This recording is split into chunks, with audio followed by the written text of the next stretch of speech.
Hello everyone, welcome back to 3 Minute Theology. Over the last few weeks we've been looking at different aspects of the church structure with purity and unity of the church discipline and church officers, namely elders and deacons. Well, today we're looking at church governance, the way in which authority is structured within the church. Let me firstly state that as a church, Tent Hill Baptist Church, we believe in the priesthood of all believers, meaning that there is no need for a person in a position of authority to mediate between God and man, because that role belongs to Jesus. Every believer can confidently come to God at any time, any place, without the need for anyone else to be involved. So with that being said, there is a need for different roles of authority within the church so that certain tasks can be carried out.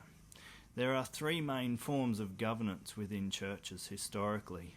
And these are Episcopalianism, Presbyterianism, and congregationalism.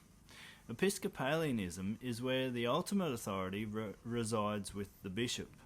And this three-tiered structure consists of bishops, presbyters, such as priests, elders and deacons, and then lay people. Bishops are in charge of a large number of churches within a certain area and are responsible for maintaining the next level of leaders within those churches. Presbyterianism is governance by elders as representatives of the church.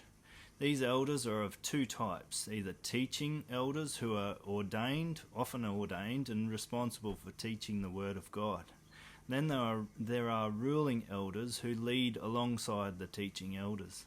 These elders then form a session where they are responsible for the local church, but then elders in a geographical area form a presbytery, for example the presbytery of Lockyer Valley. Then there is another level of governance where delegates from a presbytery go to a synod, for example the Synod of South East Queensland. So that is Presbyterianism. Congregationalism is where the local church is independent and self-governing. It's responsible for its own leadership, its own finances and buildings and ministries.